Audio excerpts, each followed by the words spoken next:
इसे खत्म किया जा सकता है। एक बार आलस्य से परेशान एक व्यक्ति गौतम बुद्ध के पास आता है और कहता है, बुद्ध, मेरे अंदर बहुत आलस्य है। मैं इस आलस्य की वजह से अपने जीवन में वो सब कुछ नहीं कर पा रहा जो मैं करना चाहता हूँ। इस आलस्य ने मुझे बहुत परेशान कर रखा है। इसकी वजह से मैं अपने जीवन में उन्नति नहीं कर पा रहा हूँ। कृपया आप मुझे इस आलस्य से छुटकारा पाने का कोई तरीका बताएं। यह सुन गौतम बुद्ध मुस्कुराते हैं और उस आलसी व्यक्ति से कहते हैं, तुम्हें कैसे पता कि तुम्हारे अंदर आलस्य है? उस आलसी व्यक्ति ने कहा, बुद्ध, केवल मैं ही नहीं बल्कि मेरा पूरा परिवार भी यही कहता है कि मैं एक आलसी व्यक्ति हूँ। बुद्ध ने कहा, क्या तुम मुझे इसका प्रमाण दे सकते हो कि तुम एक आलसी व्यक्ति हो? उस आलसी व्यक्ति ने कहा, जी बुद्ध, मैं दे सकता हूँ। बुद्ध ने कहा, फिर प्रमाण दो। उस आलसी व्यक्ति ने कहा, बुद्ध, मैं ये तो जानता हूँ कि सुबह उठना मेरे स्वास्थ्य और मेरे मन दोनों के लिए ही लाभकारी है, लेकिन मेरा आलस्य मुझे सुबह जल्दी उठने ही नहीं देता। बुद्ध ने कहा, अच्छा, परंतु क्या तुम्हें पता है कि आलस्य होता क्या है? उस आलसी व्यक्ति ने कहा, बुद्ध, मुझे ये तो नहीं मालूम कि आलस्य होता क्या है, लेकिन ये जो कुछ भी है बहुत बुरा है। बुद्ध ने कहा, आलस्य एक मानसिक अवस्था है, एक भाव है, एक विचार है जिसे जाने अनजाने में हम इंसान खुद ही अपने अंदर पैदा करते हैं। आलसी व्यक्ति ने कहा, परंतु वो कैसे बुद्ध? बुद्ध ने कहा, पहले तो तुम ये समझो कि हमारे भीतर आलस्य दो कारणों से पैदा होता है। पहला कारण है शारीरिक और दूसरा कारण है मानसिक। शारीरिक आलस्य का पहला कारण है भोजन।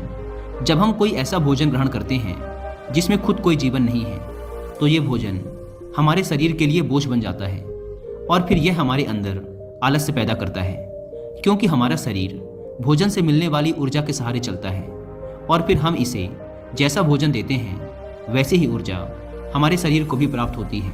इसलिए अगर तुम आलस्य से बचना चाहते हो तो आसानी से पचने वाले और सीधे प्राकृतिक से प्राप्त होने वाले भोज्य पदार्थों को अपने भोजन में शामिल कर दो।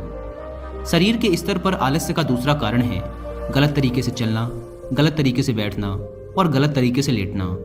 गौतम बुद्ध ने आश्रम के भिक्षुओं की तरफ इशारा करते हुए उस आलसी व्यक्ति से कहा, अगर तुम ध्यान से देखो तो तुम्हें आश्रम के इन भिक्षुओं के चलने, बैठने और लेटने की अवस्थाओं में एक विशेष प्रकार का संतुलन नजर आएगा।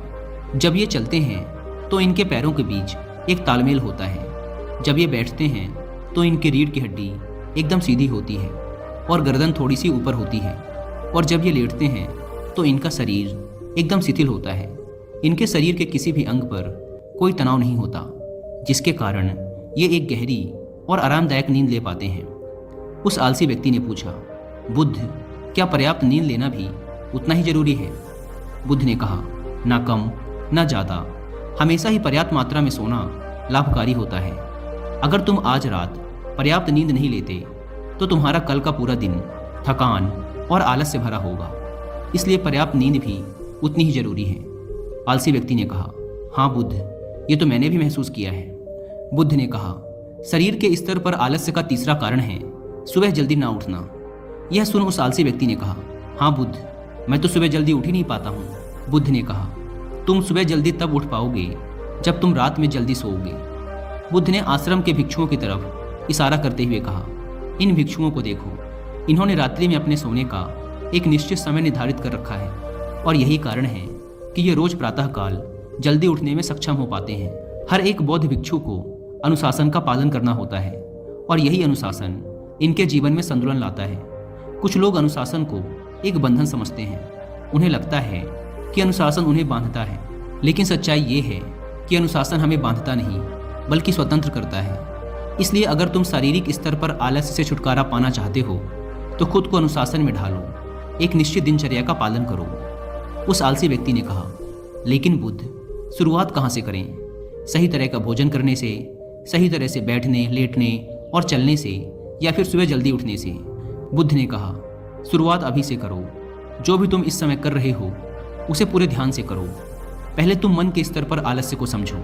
लेकिन उससे पहले दोस्तों, अगर आप भी काम को टालने की आदत से परेशान हैं या फिर आलस्य की वजह से आप लाइफ में वो अचीव नहीं कर पा रहे जो आप पाना चाहते हैं, तो कुछ ऐसी बुक्स मैं आपके साथ रिकमेंड करूंगा जो आपकी हेल्प करेंगी आपके पॉजिटिव माइंडसेट को डेवलप करने में, जिससे आप आज के काम को पास कर लिया कि पिछली बार की तरह इस बार भी मैं इस काम में असफल ही होऊंगा, तो उस काम को करने में हमें आलस्य आएगा, जबकि हम खुद को ये नहीं समझा पाते कि पिछली बार और इस बार में बहुत फर्क है।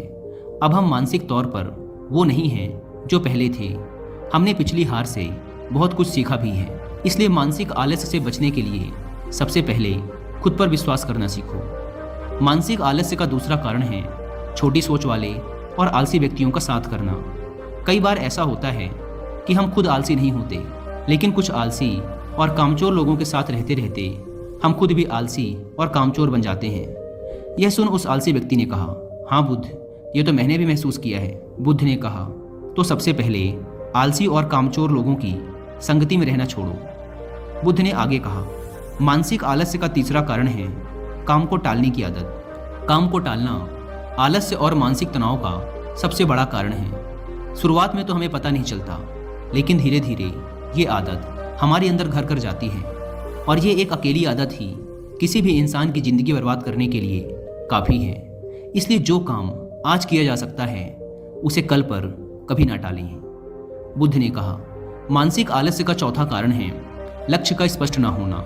मान लो तुम किसी बड़े से रेगिस्तान में फंस चुके हो और तुम्हें जोरों की प्यास लगी है, तब तुम क्या करोगे? उस आलसी व्यक्ति ने कहा, मैं पानी की तलाश करूंगा।